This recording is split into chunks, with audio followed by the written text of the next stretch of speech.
This is Pet Life Radio. Let's talk pets.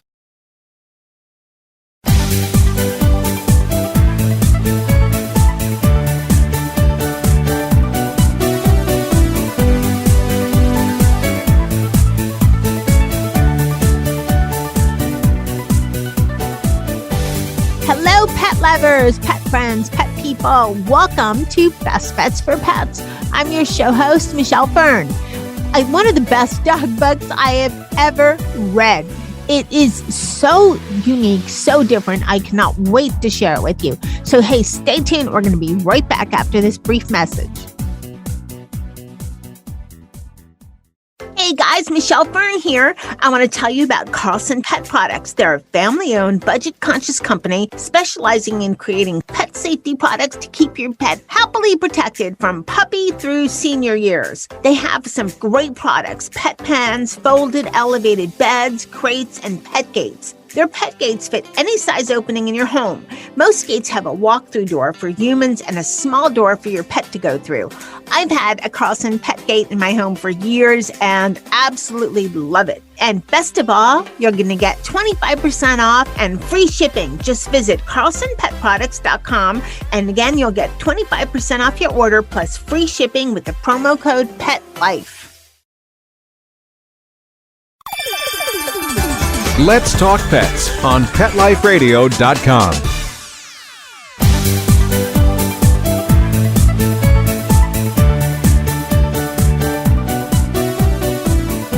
Welcome back, everyone. I'd like to introduce Tricia Spencer. She is the author of Forever Dogs, Wit and Wisdom from the Great Canine Beyond. So welcome, Tricia. Thank you for having me. I'm so excited to have you. Now, you're an author, but this is not your first book, but this is your first dog book. It is my first dog book. It was a long time in the making as well. And you've done, what are your other books? Are anything animal related? None of the other books are animal related. I had 2 books on Roy Rogers and Dale Evans. I had a wedding book. I have a book for the restaurant industry, etc., but nothing that was dog related until this one. And this one took a long time because it was based on my collection of antique and vintage dog photos. I was going to ask you what inspired the, Forever Dogs, your collection of antique and vintage dog photos. I have collections of things, but I've not written anything. So how did that come out from, you have this collection to thinking, I should write a book about this? I am really a dog person. I've had dogs since I was 1. I got my first dog when I was 1 year old, and I've had dogs my whole life.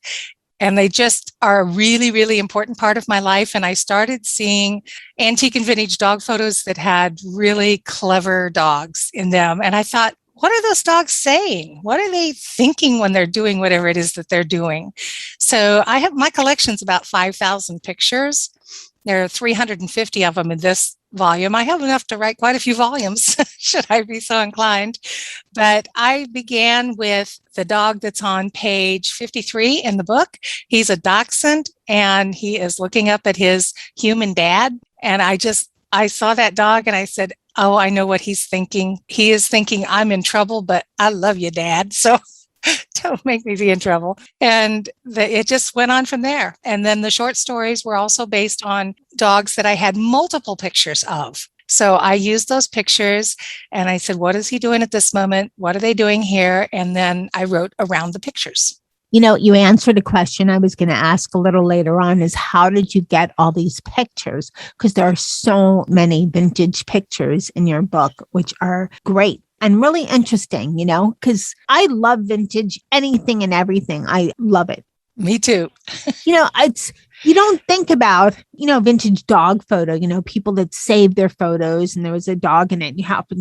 You just don't think that there are that many around, or there's something people collect or they would have a lot of, which is why I think it makes your book so unique because, right? People save pictures usually of their family, of, the old 1900 photos where they were on, I don't even know what you call it. It's like on a brown cardboard and they're very stoic looking, but usually not with animals in them. A lot of them aren't, but there are quite a few in the book that are the old cabinet photos from the 1800s, early 1900s.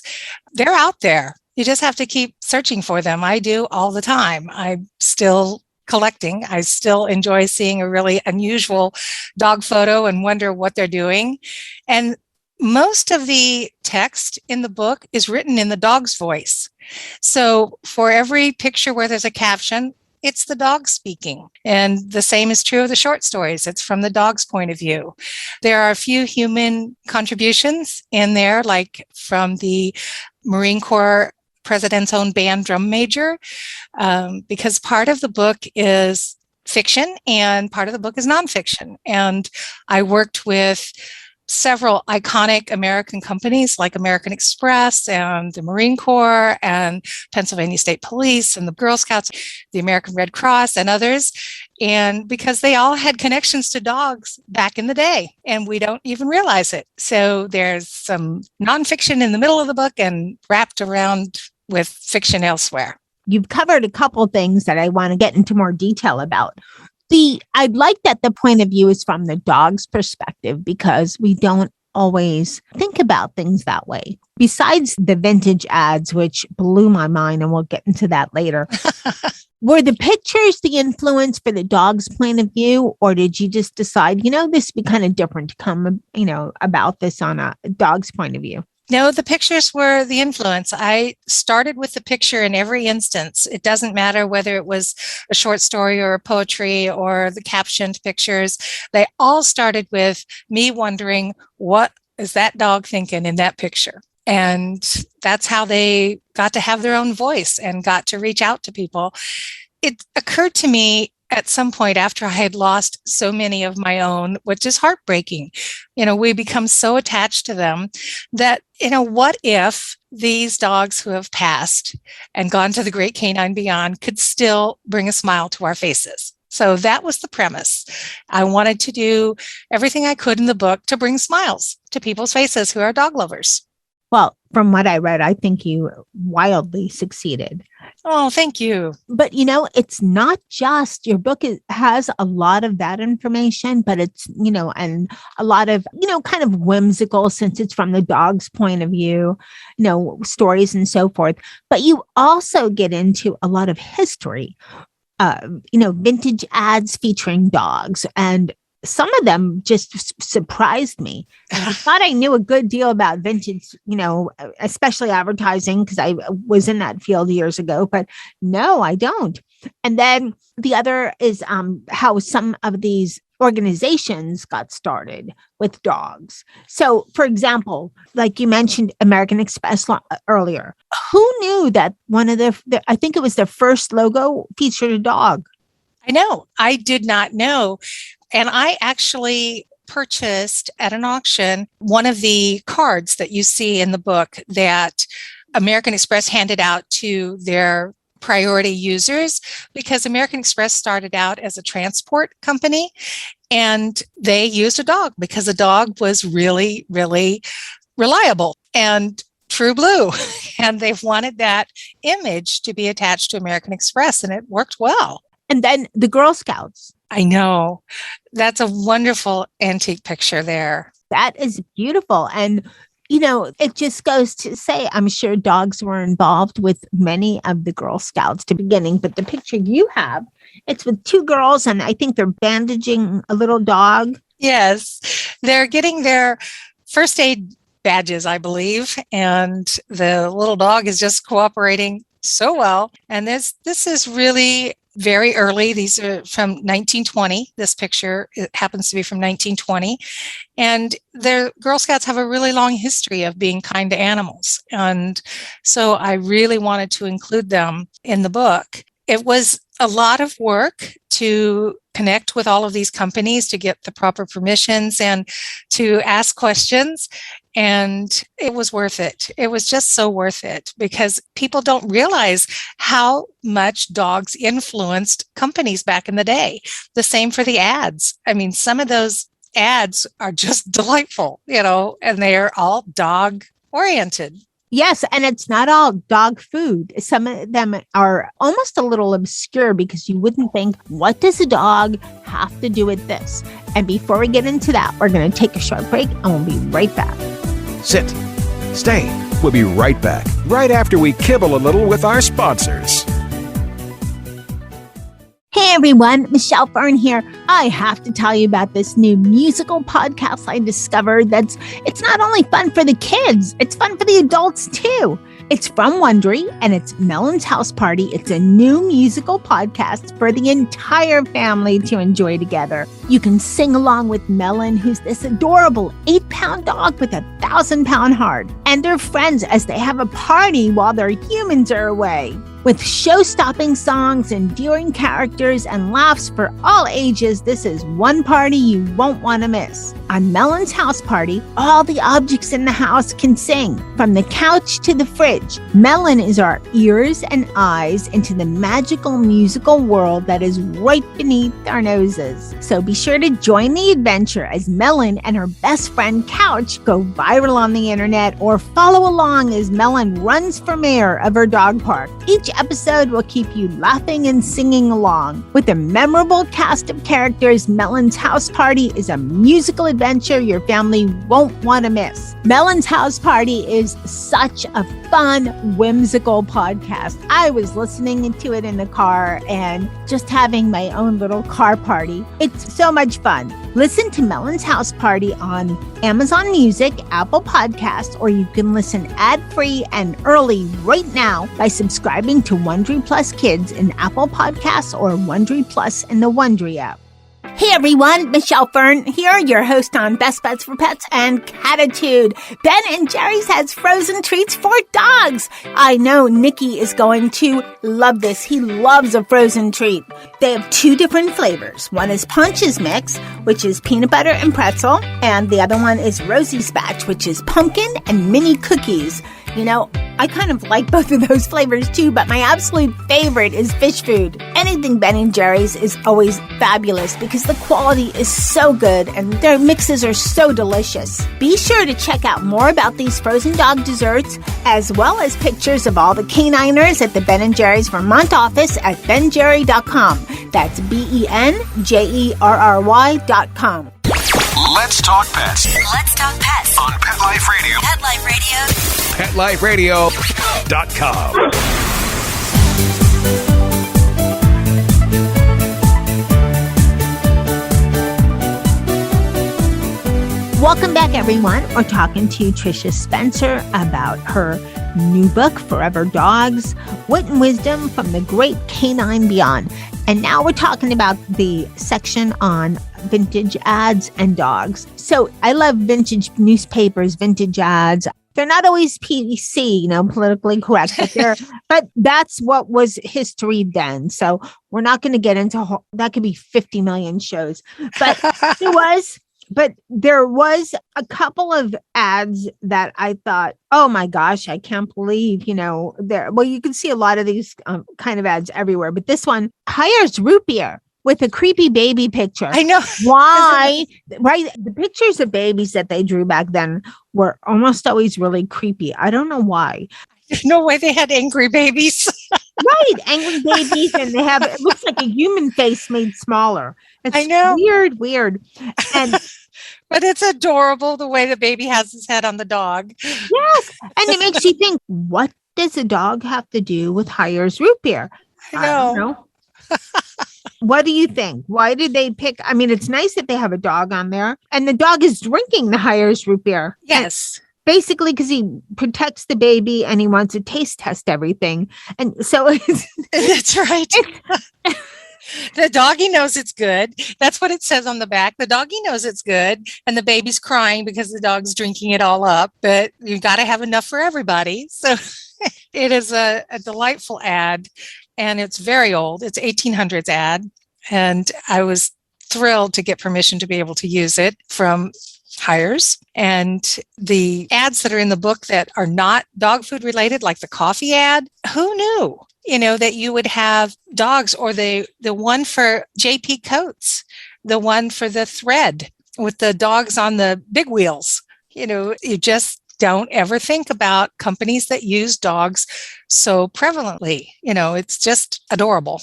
Yes. And a little bizarre because it makes you think what was going through the person's head to design an ad, especially with tasting root beer. I know. The baby tastes root beer. I don't know if baby should drink root beer either. I know.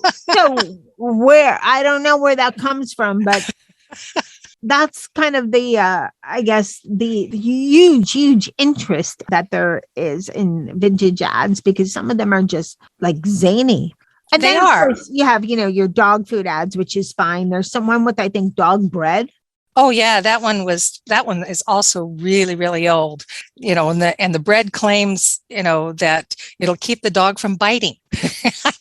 I really don't think that happened.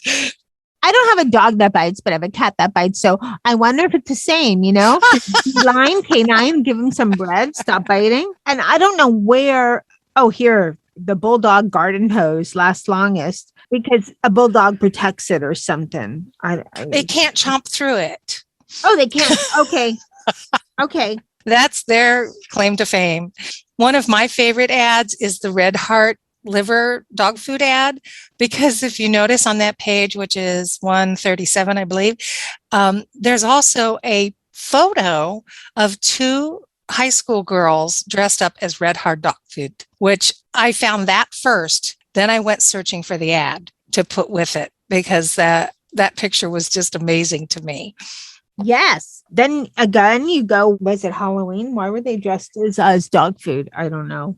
I don't know exactly either. In fact, I tried to find them and I contacted the school because I couldn't figure out where the school was, but it was so long ago, there weren't records and nobody could help. But I just love the picture. Oh, the picture is adorable. It's absolutely adorable. So just for the ads alone, I think your book is worth it, because I've never seen so many dog ads in a collection before, and they're just hysterical. I think they're all American, right?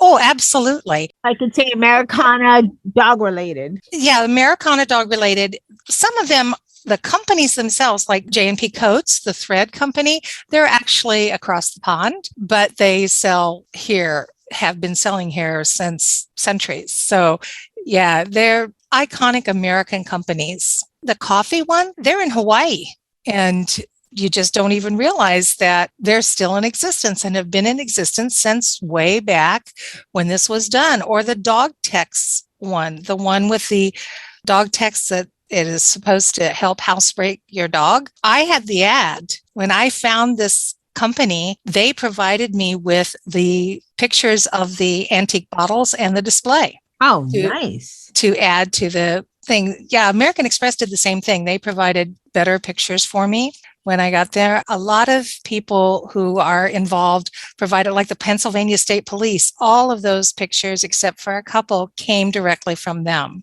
And the picture of the Marine drum major, James Donovan, who's, bless his heart, when I wrote this, he was already in his 90s. And I was so thrilled when the book came out, because I was kind of afraid to reach out, but he's fine. And he loved the book and loved the stories that he provided.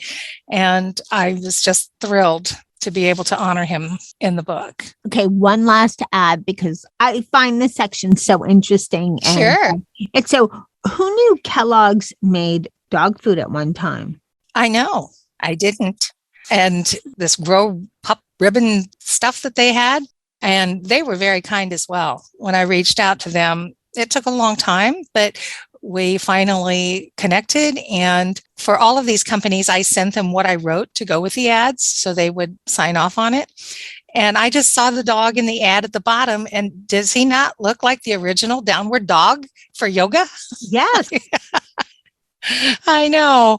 It's wonderful. Okay, let's talk about the vintage dog stories, because as we talked about a little before briefly, you mentioned some, of the companies, the Girl Scouts and so forth. And we know that, dogs have been used in the military for years. Which did you find of all the stories you wrote the most touching? Oh, gosh, that's kind of a hard one, because the Seeing Eye Dog School, that was a really touching story for me. That's mine. Oh, good. Because, yes, but tell me what happened. Tell me how that came about. I found this picture I purchased this picture, and I knew that I wanted to write about, you could tell that the gentleman on the bicycle built for two, with the dog behind, you could tell that he's not a seeing person, that he's blind.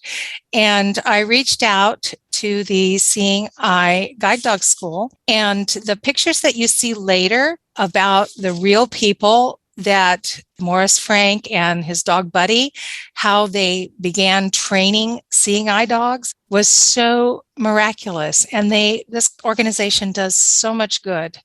And they have a huge operation, and they breed their own puppies. And if puppies wash out, they make sure they find them homes. It is a wonderful organization. And I guess that one touched me the most because it is a miracle. I titled that section The Seeing Eye Miracle, and I think it was truly a miracle when Buddy made that trip across that busy New York City street, and it was so early, and he did it great, and he protected his fellow, as he was going across the street. It's a wonderful story. It definitely is. Are they still in exist in Nashville? They're definitely still in business, the Seeing Eye Guide Dog School. In fact, they're the leading Seeing Eye Dog School in the country, as I understand. And they do great work all of the time. They're always enterprising, and they're always innovating on new ways and better ways to match people to their seeing eye dogs. It's a great organization. I have to say, working dogs as a whole, they do so much for so many people with disabilities. And reading this about the seeing eye dogs and how it got its start and so forth was just wow, I'm so glad I'm reading about this and learning more, because now there's so many different organizations that train dogs for different things. We kind of almost take it for granted that way back then, it was about over 100 years ago. Wow. Over 100 years ago, this didn't exist. And it made life that much harder for someone who was handicapped. Of course. It's a wonderful, wonderful thing that they do. I, always feel sorry for the dogs when I see dogs that are working, and I want to know that they're out playing, but I do know that they do that. And, it's just such a dual purpose in life for them. And dogs have a real passion for being useful. And that is just a terrific way to feed into that character of the dog, because they do a wonderful job. You're right. And I've been fortunate enough to interview some handicapped, especially vets with PTSD and that have service dogs and so forth. They are working dogs, but they do get, off time. Yes. With their person, most likely, and privacy of their home for the most part, but they definitely get off time. Yes. I think whenever I see one, it chokes me up a little. I can't help it. It just happens. And that just, to me, makes dogs seem just that much more amazing. I honestly don't know how people can live without dogs. Yes. How? And for people that are allergic, I just say, go get an antihistamine. But I know. Wait, before I get hate email, I understand. I have a lot of allergies too. I'm grateful I'm not allergic too badly to pets and all that. But I know you can't always get, one. So then sure. I feel bad for you, but you can still love them. Yes. Yes. Buy your book, and there's lots of pictures. Okay. The picture, what is the cutest picture that you have in the book? And before, in case we end up with the same one again, I'm going to tell you mine first. Okay. I think the bumper sticker with the two pups on Vintage Auto is so cute. That should be made available for printing or something. That is so cute. I know, those are adorable pictures. And I was fortunate enough to have the two different poses. And I thought that would be, when I looked at it, I immediately thought bumper stickers, because that's where they are. They're just sitting on the bumper. I got a great deal of pleasure out of them. As I said, my favorite dog is the dachshund, because that was the first caption that I wrote for the entire book. That's page 53, called The Alibi. And he's telling his dad that he couldn't have eaten the food off the stove, even though there's a chair in front of the stove. and he doesn't know how that skillet got empty.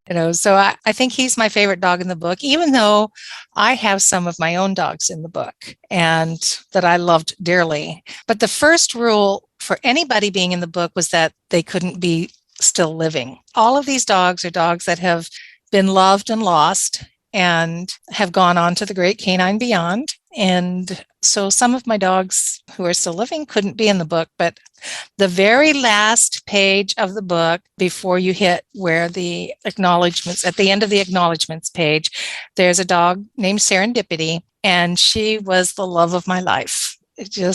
I've never had a more precious creature that I had the pleasure of getting to know. She was like the perfect dog, and I miss her all the time. Oh, yeah, all of those dogs listed there have been my dogs. You've had quite a lot of dogs. I have. I'm more likely to bring a dog home than food. It's just, I'm fortunate to have married a man who loves them as much as I do. So I'm grateful for that. I counted 21. How is that accurate? Yes, except for the current dogs. Thank you for doing your part. And I don't know if do you get all rescues? They're all rescued dogs. Well, thank you for doing your part in helping all these rescues. In fact, Serendipity, the one that is there on page 300, her and her brothers, Lion and Woody, and 3 other siblings and a kitten were left in a box in 105-degree weather out on the side of a road. And we happened upon them, and of course, they all went into the car. We found a home for the kitten, and 3 of the puppies, they were just puppies, just babies right away. And then Lion and Woody and Serendipity lived their whole lives with us, even though when we found them, we already had 3 dogs. I don't know how people can do that. I don't either. That could be another show. So, Tricia, your book encompasses so much. It talks about the dogs from the great beyond, from, dogs that have, lived their lives and passed on. And it talks about companies that have used dogs, has some vintage ads, tells a lot of short stories from a dog's narrative. There's just so much in it. I think it is one of the most interesting dog books I've ever read, and I have read a lot of dog books. What would you tell listeners that are listening that makes your book so different? I guess besides, or maybe in a better way than I described it, so that they want to go, I need to find this book. I mean, if you're a dog person, you do need to find this book. But what would you tell them, Tricia? I think that this book's real claim to fame is the fact that it has more than 350 antique and vintage dog photos. The photos alone, I think, are just worth the investment because you just don't get to see them very often. And these are not just portrait pictures. These are active pictures, dogs doing things. And then I have written them captions in the dog's voice where the dogs can say what it is that they're doing or what I imagine that they're doing. And there's poetry and ads and short stories and pup advice from old dogs to new dogs, and there's newsworthy tidbits and the dog connections, of course, to the iconic organizations and companies. And there's a few human tales like with the Marines, etc. And it's just got a lot. It's got a lot. It took me years to put it together, and I'm very proud of it. It's a fun dog book, I think, and it more often than not will bring a smile to your face. Okay, so everybody listening, check out this book. We're going to tell you where to find it. It is, holidays are coming up, but there's always a great time to bring the dog lover in your life a gift. And the gift should be this book. It is really good. Tricia, where can people find your book? It's available on Amazon. It's just been released also as an ebook as of a couple of days ago. So both in the Kindle store for the ebook and in just regular books under my name, Tricia Spencer. And you can find that book and all my other books on Amazon. They're also available at lilacbloompress.com, which is my own personal website that has all of my works. And I am happy to communicate with anybody who wishes to do so. You can find me on Facebook, Instagram sometimes. I'm pretty bad at social media. I don't know how people do it, honestly. Full-time job. Takes a lot of time. the title of the book, I know that there's extra, but it's really Forever Dogs by Tricia Spencer. Yes. Okay. And you'll notice some great endorsements on the book, which you can also see. The book has won several awards, and you can see those on Lilac Bloom Press, or the book has its own website, foreverdogs.net, and you can go there. And just to let you know, our very own CEO and executive producer, Mark Winter, endorsed the book. And this is something he gets asked to do quite frequently because of all of the shows that we have on Pet Life Radio, but he doesn't always, agree to it. So that's a big plus on the endorsement. Also, It is. Marty Becker, Dean Koontz. Dean Koontz, yes. I tell you a funny little story about getting Mark's endorsement. My stepson, who's also an author, by the way, asked me who my biggest get would be. And I said, Mark Winter. And by golly, he's the one who contacted him for me. So I was so thrilled. I can't tell you how excited I was. And my stepson called me and he said, now, who was the number one on your list? And I said, Mark Winter. And he said, okay, you got him. I was just so excited. So thank you. I'll have to make sure I keep him humble. Okay. With this, but he's thrilled.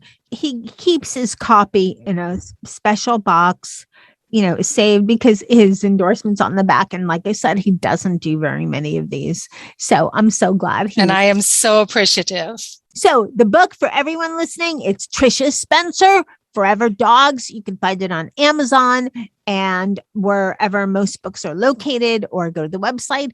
Tricia, thank you so much for coming. Thank you, Michelle. I've enjoyed it so much. Same here. Well, everyone, I hope you enjoyed today's show with Tricia Spencer, author of Forever Dogs.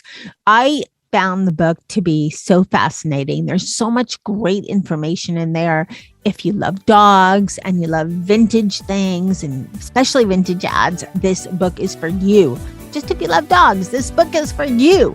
So I'd like to thank my guest, Tricia Spencer, for coming on Best Bets for Pets. I'd like to thank Mark Winter, my executive producer, who does a fabulous job of making me and my guests sound amazing. And thanks to the only one canine in my life at this time, which is Mr. Nicky, for showing me all of the wonderful things dogs, to love about dogs. And thanks to my past dogs, since this was a book about past dogs, Mr. Zusi, Missy, and King and PJ for showing me the love of dogs. So any questions, comments, whatever, Michelle at PetLifeRadio.com. So hey, keep listening. We have some great things coming up on Best Bets for Pets. Let's Talk Pets, every week on demand, only on PetLifeRadio.com.